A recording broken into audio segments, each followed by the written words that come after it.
જોઈ રહ્યા છો અરવલ્લી સમાચાર અને હું છું આપની સાથે માસૂમ। સમાચારોની શરૂઆત કરતા પહેલા નજર કરીશું હેડલાઇન પર।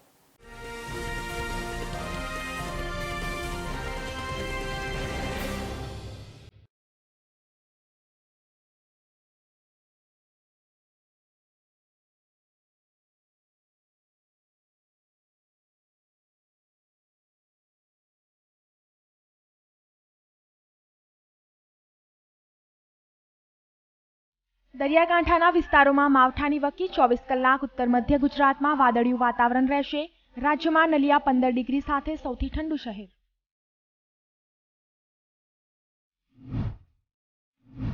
ગુજરાતમાં શિક્ષણનો ક્રેઝ। રાજ્યમાં સૌથી વધુ 324 વિદેશી વિદ્યાર્થીઓએ જીટીયુ યુનિવર્સિટીમાં પ્રવેશ લીધો। અન્ય રાજ્યો કરતાં સારી સુવિધા।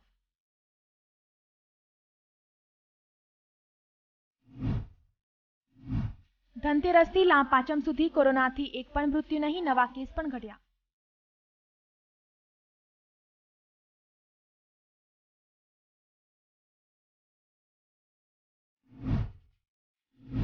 વલસાડ શહેરમાં દારૂના નશામાં ધૂત કાર ચાલક યુવાને રિક્ષા સહિત બાઇકો અડફેટે લીધા।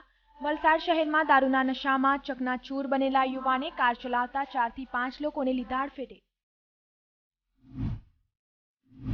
વલસાડના સ્થાનિક ગાયક મુકેશ પટેલને પડ્યો માર। એક ગાયક યુવતીની છેડતીના મામલે પડ્યો માર। વેલવાજ ગામે આયોજિત મનોરંજનના કાર્યક્રમમાં ગાયક યુવતી સાથે થયું હતું અભદ્ર વર્તન।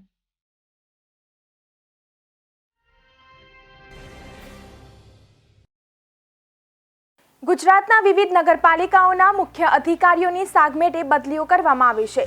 ત્યારે અરવલ્લી જિલ્લાના મોડાસા નગરપાલિકાના ચીફ ઓફિસર જિગ્નેશ બારોટની રાધનપુર ખાતે બદલી થતાં તેમનો વિદાય સમારંભ યોજવામાં આવ્યો હતો।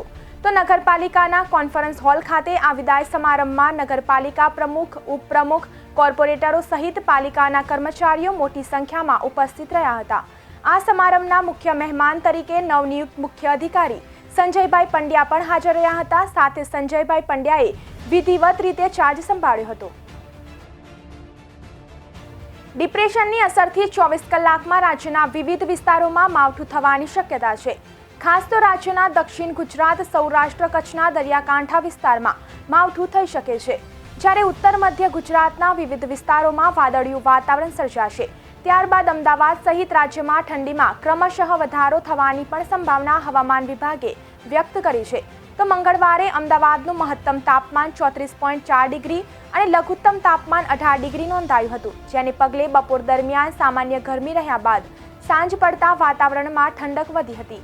આગામી 2 દિવસ અમદાવાદના તાપમાનમાં મોટો ફેરફાર થવાની પણ શક્યતા નહીવત છે। તો ડિપ્રેશનની અસરથી રાજ્યના મોટા ભાગના વિસ્તારોમાં ગરમીનો પારો 33 ડિગ્રીથી વધુ અને લઘુત્તમ તાપમાન 16 થી 23 ડિગ્રી વચ્ચે નોંધાતા ડબલ સિઝનનો માહોલ પ્રવર્ત્યો છે। સમગ્ર રાજ્યમાં નલિયા 15 ડિગ્રી સાથે સૌથી ઠંડુ શહેર બન્યું હતું। ત્યારબાદ ગાંધીનગર અને વલસાડમાં 16.5, ડીસામાં 16.8, કંડલા એરપોર્ટ ખાતે 17.4, કેશોદમાં 17.6, અમદાવાદ અને વડોદરામાં 18 ડિગ્રી લઘુત્તમ તાપમાન નોંધાયું હતું। શહેરમાં 3 દિવસથી વાદળછાયું વાતાવરણ બાદ મંગળવારે વાતાવરણ ખુલ્યું હતું। વાદળો વિખેરવા સાથે ઉત્તર પૂર્વના પવનોનું જોર વધ્યું છે, જેને લઈને રાત્રિના તાપમાનમાં 2 ડિગ્રીનો ઘટાડો થયો છે। આગામી દિવસોમાં રાત્રિનો પારો હજુ ગગડશે, જેથી ફૂલ ગુલાબીનો ઠંડીનો ચમકારો પણ જોવા મળશે। હવામાન વિભાગના જણાવ્યા અનુસાર મંગળવારે શહેરનું મહત્તમ તાપમાન 33.8 ડિગ્રી અને લઘુત્તમ તાપમાન 22.4 ડિગ્રી નોંધાયું હતું। વાતાવરણમાં સવારે ભેજનું પ્રમાણ 47% અને સાંજે 25% નોંધાયું હતું। ઉત્તર પૂર્વ દિશાથી 5 કિલોમીટરની ગતિએ પવન ફૂંકાયા હતા। સાંજ પછી ભેજનું પ્રમાણ ઓછું થવા સાથે ઉત્તર દિશાના પવનો ફૂંકાવાના શરૂ થતા આગામી દિવસોમાં ઠંડીનો ચમકારો શરૂ થવાની શક્યતા છે। ઉલ્લેખનીય છે કે આ વર્ષે લાનીફો ઇફેક્ટને કારણે વધુ ઠંડી પડવાની પણ વકી છે। નિષ્ણાંતના જણાવ્યા પ્રમાણે શહેરમાં વાદળો વિખેરાતા એક જ દિવસમાં મહત્તમ તાપમાનમાં 2 ડિગ્રીનો વધારો થયો છે, જ્યારે રાત્રિના 2 ડિગ્રીનો ઘટાડો થયો છે, જેથી દિવસે ગરમીનું પ્રમાણ વધશે। રાત્રે હળવા ઠંડીની અસર શરૂ થઈ છે। આગામી દિવસમાં સમગ્ર ગુજરાતમાં ઠંડીનું મોજું ફરી વળશે। શહેરમાં રાત્રિનો પારો 2-3 દિવસમાં 20 ડિગ્રી નીચે જવાની સંભાવના છે। ગુજરાતમાં અન્ય રાજ્યોની સરખામણીએ સારી સવલતો મળતા કેન્દ્ર સરકારની સ્કોલરશિપ અંતર્ગત સરકારી યુનિવર્સિટીમાં અભ્યાસ માટે આવતા વિદ્યાર્થીઓની સંખ્યામાં મોટો વધારો થયો છે। Indian council four cultural relation અંતર્ગત 2021-22માં ગુજરાતમાં 324 વિદેશી વિદ્યાર્થીઓએ પ્રવેશ મેળવ્યો છે. 2019-20માં વિદેશથી આવનારા વિદ્યાર્થીઓની સંખ્યા 120 હતી. પ્રવેશ મેળવનારામાં સૌથી વધુ વિદ્યાર્થીઓએ જીટીયુમાં, ત્યારબાદ ગુજરાત યુનિવર્સિટીમાં પ્રવેશ મેળવ્યો છે. ICCR અંતર્ગત કેન્દ્ર સરકારની યોજના અંતર્ગત દર વર્ષે વિવિધ 60 જેટલા દેશોના વિદ્યાર્થીઓ ગુજરાતમાં અભ્યાસ માટે આવે છે. આ તમામ વિદ્યાર્થીઓની ફી કેન્દ્ર સરકાર સ્કોલરશિપ રૂપે આપે છે. ગુજરાતના શિક્ષણ અને સંસ્થાઓની સુવિધાને કારણે હવે વિદેશથી આવનારા વિદ્યાર્થીઓની પહેલી પસંદ ગુજરાત બન્યું છે. આ વર્ષે આફ્રિકાના દેશો ઉપરાંત અફઘાનિસ્તાનના વિદ્યાર્થીઓ અભ્યાસ માટે આવશે. સૌથી વધુ વિદ્યાર્થીઓએ જીટીયુની વિવિધ કોલેજોની પસંદગી કરી છે. આવનાર વિદ્યાર્થીઓની સંખ્યામાં હજુ પણ વધારો થઈ શકે છે. તહેવારોમાં લોકો મોટા પ્રમાણમાં બહાર નીકળશે અને કોરોનાના કેસ વધશે એ ડર વચ્ચે સારા સમાચાર છે કે રાજ્યમાં તહેવારોના દિવસો દરમિયાન એક પણ મૃત્યુ થયું નથી. સાથે જ એક પણ દિવસ કેસનો આંકડો પણ 30થી વધારે થયો નથી. હાલમાં રાજ્યમાં એક્ટિવ કેસની સંખ્યા 209 છે. સૌથી વધારે 66 એક્ટિવ કેસ વડોદરામાં છે અને વલસાડમાં 34, અમદાવાદમાં 33, સુરતમાં 22 છે. રાજ્યમાં 71% એક્ટિવ કેસ આ 4 જિલ્લાઓમાં છે. તો રાજ્યના 18 જિલ્લાઓમાં એક પણ એક્ટિવ કેસ નથી. 9 જિલ્લાઓમાં એક્ટિવ કેસની સંખ્યા 10થી નીચી છે. દેશના આરોગ્ય મંત્રાલયના આંકડાઓ મુજબ મોટા રાજ્યોમાં 56% બંને ડોઝ મેળવનાર સાથે ગુજરાત સૌથી આગળ છે. તો આંધ્રપ્રદેશ અને કેરાલા બીજા અને ત્રીજા ક્રમે છે. નાના રાજ્યોમાં સિક્કિમ, ગોવા અને હિમાચલનો પ્રથમ 3 ક્રમ છે. તો રાજ્યમાં કુલ 7.24 કરોડ રસીકરણ થઈ ચૂક્યું છે, જેમાં 4.49 કરોડને પહેલો ડોઝ જ્યારે 2.75 કરોડને બંને ડોઝ આપવામાં આવ્યા છે. રાજ્યમાં 93%ને પહેલો ડોઝ જ્યારે 56%ને બંને ડોઝ અપાયા છે.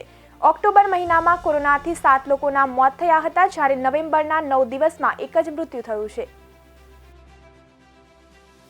વલસાડ શહેરમાં દારૂના નશામાં ધૂત કાર ચાલક યુવાને રિક્ષા સહિત બાઇકને અડફેટે લીધા.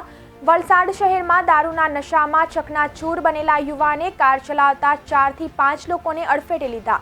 તમામને ઈજાઓ થતા તેમને સારવાર માટે વલસાડની કસ્તુરબા હોસ્પિટલમાં ખસેડવામાં આવ્યા છે. વલસાડ શહેરના જળદેવી મંદિર પાસે એક કાર પૂરપાટ ઝડપે આવી રહી હતી.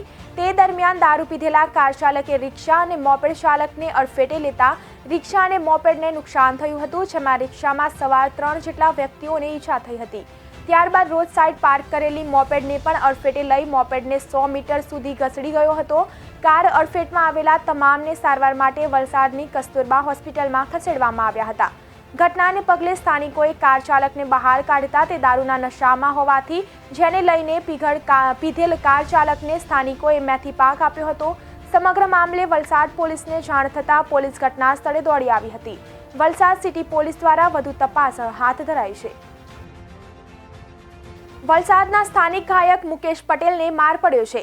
એક ગાયક યુવતીની છેડતીના મામલે તેમને માર પડ્યો છે. તેમજ વેલવાજ ગામે આયોજિત મનોરંજનના કાર્યક્રમમાં ગાયક યુવતી સાથે અભદ્ર વર્તન થયું હતું.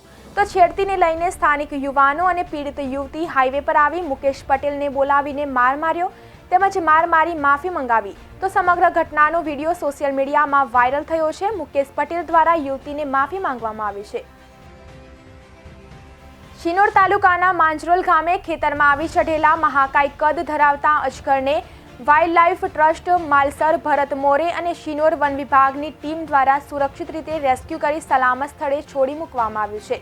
ગત રોજ સાંજે આશરે 6 વાગ્યાના સમયગાળા દરમિયાન શિનોર તાલુકાના માંજરોલ ગામે ખેતરમાં આવેલ એક સિમેન્ટના લાંબા ભૂંગળામાં એક અજગર હોવા અંગેની સ્થાનિક ખેડૂતો દ્વારા તાત્કાલિક શિનોર વન વિભાગ અને વાઇલ્ડ લાઇફ ટ્રસ્ટ માલસર ભરત મોરેની ટીમને જાણ કરવામાં આવતા તેઓ તાત્કાલિક માંજરોલ ગામ ખાતે પહોંચતા અજગરને રેસ્ક્યુ કરવાની કામગીરી હાથ ધરી હતી. પરંતુ અજગર સિમેન્ટથી બનાવેલા લાંબા ભૂંગળામાં હોવાથી અજગરને રેસ્ક્યુ કરવામાં 2 કલાકથી વધુ જહેમત ઉઠાવ્યા બાદ અજગરનું સફળતાપૂર્વક રેસ્ક્યુ કરવામાં આવ્યું હતું. ત્યારબાદ શિનોર વન વિભાગ અને wild life trust Malsar Bharat મોરેની ટીમ દ્વારા રેસ્ક્યુ કરવામાં આવેલ તો અજગરને જંગલ વિસ્તારમાં સુરક્ષિત રીતે છોડી મૂકવામાં આવ્યો હતો.